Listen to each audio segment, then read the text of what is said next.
Hello, everyone. Thank you for tuning in. I am Jay Lee. This is Jay Lee's Corner, and this is my review for If Loving You Is Wrong, Season 3, Episode 2. Well, first of all, thank you guys for tuning in. Of course, I'm always appreciative of that. This episode kind of got back to the whole way how Tyler Perry is very repetitive with conversations, and it's the same thing repeated over and over and over and over. And I'm just wondering if this whole season is going to be like this. Like, is Kelly going to be in this same room this whole season? Is Day never going to come in this whole season? Not only that, but Kelly been in this interrogation room, it seems, all night. Because she was arrested in the daytime. And by the end of the episode, it's nighttime. So, but does that mean that tomorrow will be another day? I'm just trying to hope and pray that Tyler Perry does not drag out this season again like he did season 2. When it was just like one whole long ass day night shit. So, we see the episode starts off and Kelly is still being fakely interrogated. And the reason I'm saying that she's being fakely interrogated is because it just seems so fake. I mean, the lady who they have playing, I don't know if she's a DA, I don't know if she's a prosecutor, I don't know who she is. I don't like her acting skills. I really don't. It seems too forced to me. But I also think that's how the actors on this show is. I guess because this show is supposed to be like a soap opera. Soap operas are always cheesy and, like, dun dun dun. That's how it's supposed to be. So I'm wondering if that's what he's still going for. But it's just so aggravating sometimes. So the lady is asking Kelly, have you ever been to Ramsey's house? Have you ever been, how many times have you been over there? And, more than 10, more than 15, all this. So Kelly's like, I've been over there, less than 10 times. Have you ever been in his backyard? And she's like, yeah, maybe once. And then she brings up, is the reason you killed him because, no, have you ever had sex with him before? And she was like, no, we never had sex. Is that why you killed him, because he wouldn't sleep with you? So now you saying that she killed him over the D? She killed this man because he wouldn't have sex with her? I mean, I feel like Tyler Perry at times have these characters, at least the women main characters, they're poor. They're, they not, because Nellie was the poor ghetto girl. Kelly was the kind of dumb girl who liked the young guy who played her. Esperanza with the crazy ex-husband. I just don't like how none of the female characters has any good characteristics currently. But the male characters are like getting away with murder. Literally. Because we literally know that Kelly did not kill Ramsey. We literally know that if it was no one else, it was more than likely Travis. Okay? We know Eddie is an asshole cop. We know Randall is an asshole. We know these things, but it's, where's one-handed, what's the boy, the one-hand cop? Where'd he go? Did he just disappear off the face of the earth? Where the hell is Pete? Where the hell is Claudia? You know what I'm saying? Whatever happened to Kelly baby daddy mama who was stalking her? Wasn't her baby daddy about to get out of jail? Did her baby daddy get out of jail, kill the next door neighbor, and that's who's gonna be the real killer? Or did his mom kill Ramsey and we don't know? It's just so many unanswered goddamn questions. So, with her asking him, did you kill him for the dick? Is that what happened? And she's like, no, I didn't do that. She goes into saying how the cousin of Ramsey, that girl, came and gave a statement, and how she said Kelly was jealous, Kelly was dangerous, she was rude to her, and she told Ramsey to not deal with Kelly. Oh, Kelly, did you know his cousin was a lawyer? And as a lawyer, you would be smarter than the average bear. So wouldn't you know? But a lawyer don't make you... it was just, the whole thing about those cousins saying, I told him don't talk to Kelly. I told him that she was dangerous and all this other stuff. For me, it was just too much. So Kelly like, well, yeah, I did get kind of mad. It was a misunderstanding, whatever. But again, it was repetitive questioning. Repetitive. Kelly then says, I wasn't in his house when it happened. No, I was not in his house when it happened. I did not murder him. I did not kill him. And I've never been in his bathroom. And then the lady like, how you know he was murdered in the bathroom? Yeah, Kelly, how did you know he was murdered in the bathroom? I don't recall the cops saying that. I can't remember. At first, Kelly says, I don't know how I know that. And then she's like, but you just said the bathroom. How did you know? And she was like, oh, the cops told me that's where the murder took place. Touche, Kelly, touche. I don't remember that, but let's just say that he did. So, the DA, prosecutor, whoever this lady is, I don't know who she is currently. I think she's the DA, though. She pulls out an evidence bag. It has a note, a piece of paper with something written on it, and it's supposed to kind of like, yeah, I think that's my handwriting, and there's blood all over it. There was her hairbrush. Is this your hairbrush? Yeah, that's my hairbrush, and there's blood all over it. Then it's a pen, like from her job, that has blood all over it. And she's like, how did you get all my stuff? What's going on? I don't get how you got my stuff. This was all found with his body. The pen was stabbed into his chest, but the knife was there too. And then she brings out a bloody knife. And my thing is, for me, that's just too cut and dry. You know what I'm saying? It's just, I mean, for me, it was overkill on how much they're framing Kelly. When you frame someone, you don't want to make it so evident. Because we, the audience, know that she didn't do it, but we assume she didn't do it. And all this evidence is like, okay, we know she being set up. But she finally says the thing that I'm like, why didn't she say this when the lady first came in? She said, I want a lawyer. I'm not saying anything else until I get a lawyer. I would have said that when she sat down at the dang on table and said, how many times have you been to Ramsey's house? I would have said, lawyer times. How many times was you in his backyard? Lawyer time. You know what I'm saying? I would have kept on saying lawyer, lawyer, lawyer, lawyer. I ain't talking to you. You ain't talking to me. It ain't going down. But I'm a dang on lawyer. But Kelly talked for at least the first 10 minutes without a lawyer. You're stupid. So the lady like, okay, you want a lawyer? We're trying to help you here. Now you want to play first 48 with her? You want to act like you're trying to help her? Come on now. We all know that you're not trying to help that girl. The next thing we see is Marcy. She's calling Brad. Well, this is after Brad has left Alex. And he's like, she's like, oh, where you at? And he's like, oh, I'm at a park. Wait, a park. Well, okay, whatever. And he's being a little bit standoffish to her. He's being a little bit different towards her. And he tells her, look, I'm thinking about going back tonight to Alex's house. And she's like, oh, well, okay, well, that's different. But how about you come meet me for dinner real quick? And he was like, well, no, because, whenever we meet up, something ends up happening. And she's like, no, I'm just, I'm not drinking, and I only can take advantage of you when I'm drinking. And I'm like, I don't really care to hear any of this crap they're saying. But he initially agrees to go meet her for dinner. So but she basically begs him to come down there. First of all, I'm not begging nobody to come eat dinner with me, bitch. What? No, if you want to go back to your wife, bitch, bye. If you want to go back to her, bitch, bye. But Marcy was like, come on, Brad, come down here. I was going to have some food. Why are you begging this man to come down there? But, he got down there, and she's like, I miss you. And she rubs his arm. And he's like, Marcy, don't. You know what I'm saying? I just want you to know that, Alex has gotten back in my head, and she's back in my heart. And, of course, that makes Marcy feel a little bit stupid. Or not stupid, but sad. It makes her, she's a little hurt. She then goes into a thing of like, well, I'm horny and I invited you here so that we can just, go have sex. What? Why is Marcy so desperate to have sex with Brad? That's what I mean by the female characters are being portrayed like this pitiful. Like, you got her begging to be with her still married neighbor when she's pregnant by someone else. I mean, I can't take it. He then tells her that every time he slept with her, he felt like he was cheating on Alex. And she was like, dang, that just kind of hurts me because I know you felt that way. You don't really care for you. And he's like, how he cares for her too. But he wanted to be back with Alex. And, now Marcy feels like shit, which is understandable. And she's like, I can't stop thinking about you. I just want you. I didn't expect our revenge sex to turn into me actually caring about you. And she's like, I know when we first started out, it was just us having sex as revenge to our spouses.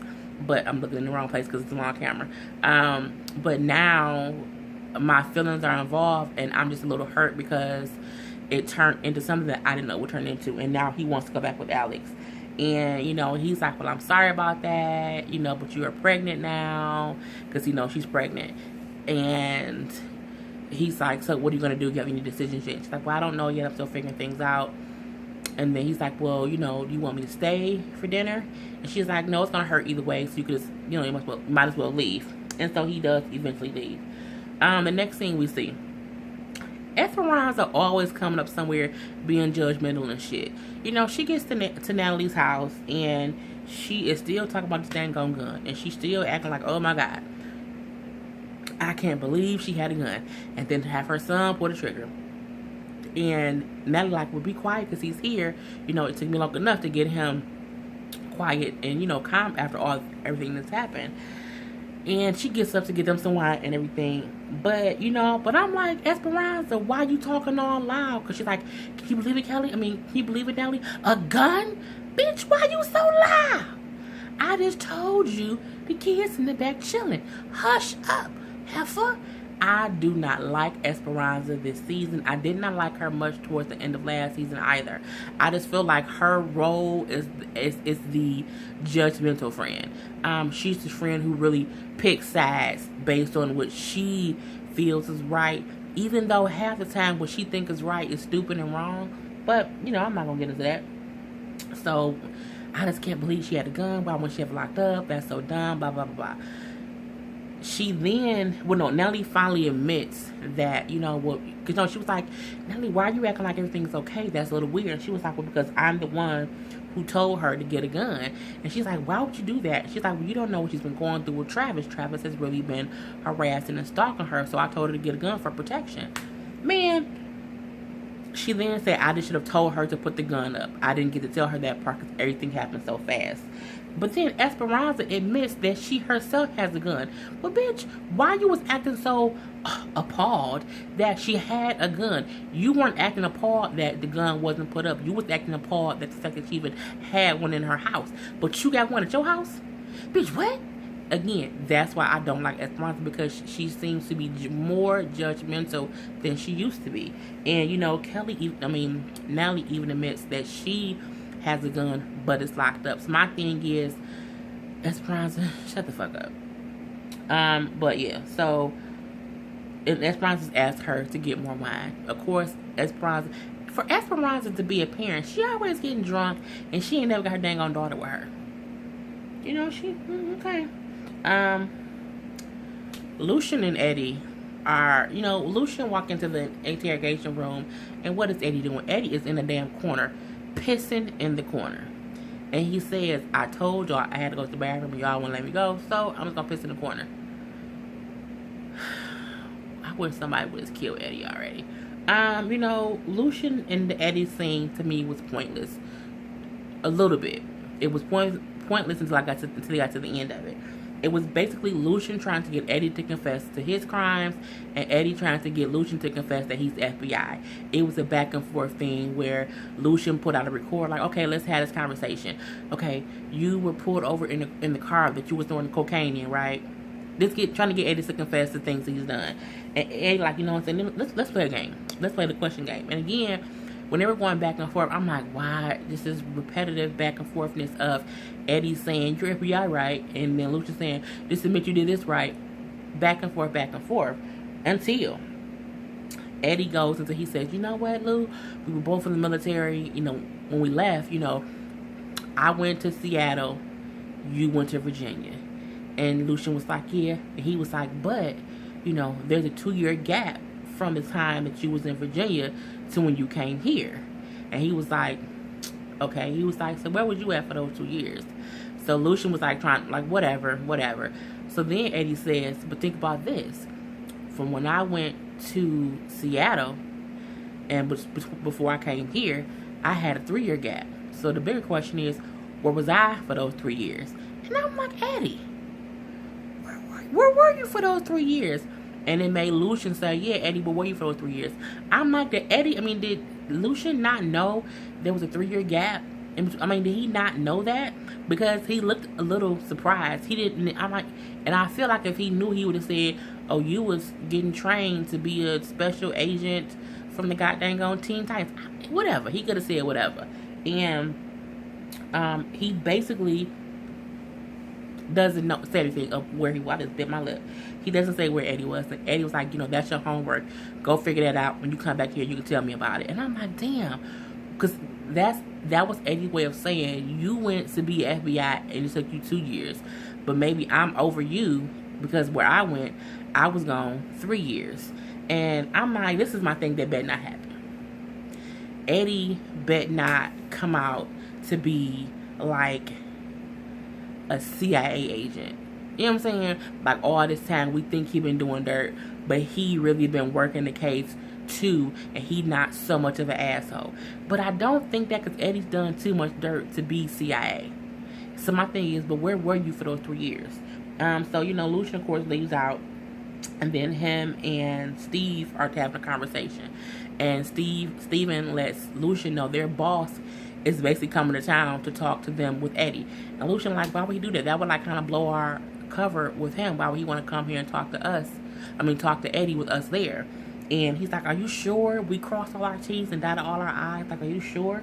And Steve was like, basically said, yeah. Natalie then called him and just like, I need to talk to you. And he's like, I can't talk right now, I'm busy. You ain't got 5 minutes? And he's like, no, I'm handling some things. I'll be home later. Lucian, you ain't got 5 minutes. I'm like, God damn it, Natalie, he told you no. No, this is repetitive bullshit. Just shut it, okay? Again, the repetitive conversation just to stall time within the episode. So she ended up not talking to him. Now, as Marcy's at the restaurant, next scene. As Marcy's at the restaurant, who pops up is there? It's Ian. Who was Ian? Ian is a sexy ass lawyer guy who came in when she was talking to the friend of Randall, the little sexy zaddy type of lawyer. He was so cute. So he walks up because he recognizes Marcy, but she doesn't remember him or recognize him because I'm thinking she wasn't paying much attention. And he's like, hey, you're Marcy, right? And she's like, do I know you? And he was like, yeah, Ian from the law firm. You were there meeting with so-and-so when I walked in. Oh, hey. So he dropped some, corny pickup lines or whatever. They kind of laughing. And she's like, oh, that was corny, whatever. Kind of not giving him the time of day, but not being rude to him. She just like calling him on his corny pickup lines. But he eventually does sit down. And he's trying to win her over to say, hey. She's like, I'm about to leave. And he's like, well, no, how about we have a drink? And she's like, well, no, I'm not having any drinks. And he's like, well, I just want to convince you to sit here and talk to me to get to know me a little better. And, they're laughing a little bit. But again, she's not, falling all into it. But we can tell that he's interested in her. She then says, I'm a realtor. He's like, well, that's a good coincidence. She's like, oh, let me guess. You're looking for a house. Oh, what a coincidence. Ha, ha, ha, ha, ha. Like, saying, like, that's the thing that all men say when they find out I'm a realtor. And he was like, no, actually, I'm really looking for a house.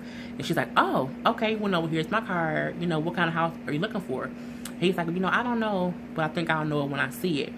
Really meaning, I want you. I see you. And I know I want you. But you know what I'm saying? She was like, well, here's my card. Once you figure out what you want, give me a call. She then finds out that he's a criminal defense lawyer. My thing is, he gonna probably end up being Kelly's lawyer. I'm just gonna call that right now. But he's still flirting with her a little bit back and forth. He's like, yeah, so if you ever need a defense lawyer, I'm your guy. And she was like, well, can you get me off for murder if I kill someone? And he was like, who you gonna kill? She's like, I have a name. And he was like, seriously? She's like, no, I'm just joking. He was like, well, no, for real, if you ever need an attorney, I'm your guy. And he gets up to leave and everything, and he's like, I'll talk to you later. And he also paid for her stuff, so that's cool. So that was the end of their whole conversation. The next, it's not much else to go over. Next we see I'm going to say that the lady who was interviewing Kelly is the DA. I'm going to assume that's who she is. Yeah, because the cop before told Lucian you can't go in and see her. You got to talk to the DA, and that's who went in there. So yeah, the DA lady. Lucian catches up with her in the hallway, and he's like, hey, I need to talk to you about this whole Kelly thing. And she's like, no, I ain't trying to go through all that. And he's like, look, I just, I don't think she did it. And she's like, okay, what do you got? And he's like, it's this guy, he's been kind of stalking her. I think he did it. And he's like, it's this guy named Travis. And she's like, well, I know Travis. And he's like, you know Travis? And she's like, yeah, I'm a member of their parents' church.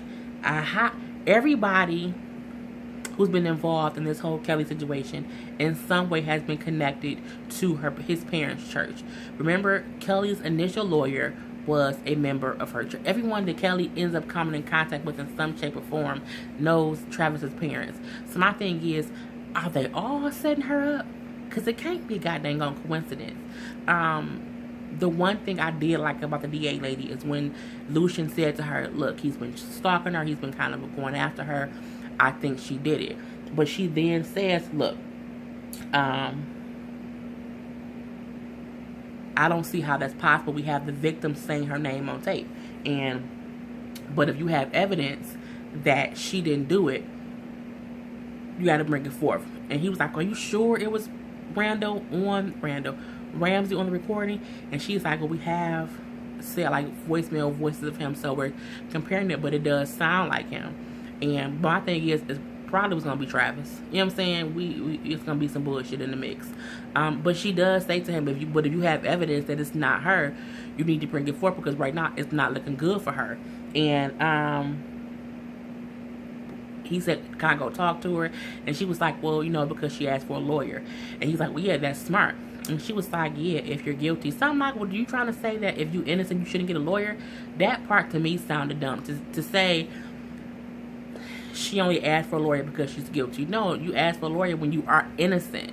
If you're guilty, you just say, fuck it, I don't really care. But you don't. So that part kind of made me mad. She then said, well, you know what? Yeah, go on there and talk to her. And then he was like, you're not slick. She's not going to incriminate herself by talking to me, so you send me in there ain't going to help your case. And she was like, yeah, because you trained her well. So I guess he goes in to talk to Kelly. He basically tells her, don't say nothing until you get a lawyer. And she's like, I don't have a lawyer. I don't have any money to pay for a lawyer. My cars are all maxed out. My bank account is overdrawn. She was like, oh my God, Kelly, I didn't know. And she was like, no, it's all Travis. Travis did all of this to me recently. And he's like, do you have any proof, that we can use or whatever? And then she was like, well, my bank's looking into it, but I know it was him. And he's like, look, just don't say nothing at all. Just don't say nothing. Just stay quiet until we get you a lawyer. And, that's all it would happen with them. Second before the last scene is, Brad pulls up to Alex's house. It's nighttime now. It's dark. And when he pulls into the driveway, Alex hears the car, sees the lights. So she gets up and she comes downstairs and she is going outside. At the same time as she's going outside, Randall gets a ding dong, a notification, because he got a goddamn motion sensor on these people's house. Randall is crazy. So he gets up because he hears the motion sensor. He looks up and he sees someone's in the driveway. This fool gets up out his bed and gets dressed in the middle of the night. Alex comes outside and her and Brad are in the car talking. And, Brad is saying how he wants to come home, but he doesn't want to confuse the kids. Alex is saying, I want you to come home. I miss laying next to you. I miss being your wife. And he's like, I miss the same things, but I don't want to get things confused. And she's like, I'm not confused. I want you home. And they start kissing in the car. Then Randall walk up like, y'all nasty. I'm like, is she really stalking these people? Walk up to the window and Brad is like, how does he know that we were even out here? She's like, I don't know. It's the weirdest thing. So, they roll the window up and they continue kissing and stuff. Randall then pulls out his phone and he was like, I'm going to record y'all. Yeah, you know what I'm saying? You know how many times I hit that in my shed? You still want to be with her after what she did to us? I'm like, us? Us? Randall, what is wrong with you? He really said, do you want to be with this slut after what she did to us? Like they a goddamn team. Randall is a sociopath. He really, really is. And I really want him to die. If I had to pick who I wanted to die between Randall, Eddie, and Travis, I would pick. Oh, I think I'll pick Eddie. I think I would pick Eddie. Well, no, I would want Eddie to kill Randall, and then Eddie go to prison for life. That's what I want to happen. So, you know, Brad and Alex are just in the car kissing, and then Brad says, hold on one second from the kissing, and he does something on his phone. I'm like, is he calling the police to see that 911 on text message? I mean, what is he doing? Is the sprinkler system on the remote control and he cutting the sprinkler systems on? What is he doing with his phone? Because he's laughing. So, you know, Randall's still recording him, holding it up like, I'm gonna put y'all on the internet, blah, blah, blah, blah. And then he gets a beep to his phone. Brad sent Randall the video of him fucking Marcy. I'm like, bruh. Get him where it hurts. Show him you fucking his wife. And I'm like, but Brad, you got that video to save in your phone, bro? Okay, if you like it, I love it. I ain't gonna say nothing about that. So, of course, now he's mad. So Brad and Alex get out the car and they go in the house. And they end up having sex on the stairs. My thing about that is, sex on the stairs is uncomfortable. I can say that because I'm just saying it's fucking stairs. And the stairs don't even have carpet. And then, you know, she was on her back. I'm looking like, what kind of shit? Why I gotta get my back cracked on the, you know, but whatever. So the last scene of the night, Natalie's in her bed. It's nighttime. She hears something coming from the front. So she gets up and she goes into her living room, towards her living room. Justice is in there. He's on the phone talking to someone. And he was saying, oh, really? Oh, wow. And then she's like, Justice, who are you talking to? And he quickly hangs the phone up. He's like, oh, no one. So how's my mom? You know, what's going on with my mom? And she's like, oh, you know what? Come to bed. We'll talk about that later. He then says, but I killed Ramsey. And she's like, what? And he's like, yeah, I killed Ramsey. I killed him in the bathroom. You know, I killed Ramsey. I killed him in the bathroom. In that bathroom right there. And Natty looking around like, did this little motherfucker just say he killed? What? Now, my thing is, we know what happened. As the viewers, we know that whoever killed Ramsey, i.e. Travis, i.e. his regular daddy, i.e. his grandmother, he don't know it even exists, called him, that's why I'm saying it's probably Travis, and said, your mom is in jail for murdering Ramsey, and if you don't confess to it, she gonna go to jail. And this is the reason why he gonna say, I killed Ramsey. But we know the person who told him that is the real killer, because he told him where Ramsey was murdered and that Ramsey was stabbed. And that is things that people do not know. And that's how the episode went off, with Natalie being told by Justice, Kelly's son, that he is the one who killed Ramsey. And, you know, of course it's not a Tyler Perry show until there's some kind of dun-dun-dun twist. But my thing is, Ramsey died, like, at the end of season 1. It's season 3 and we still don't know who killed Ramsey. Kelly still ain't got no money. Esperanza still ain't went back to work. We still don't know where Claudia at. Where's Joey? Okay, is Joey alive? Where's Natalie's other kids? You know what I'm saying? Where are they? It's, you know, it's just little stuff I'm looking like, does no one realize?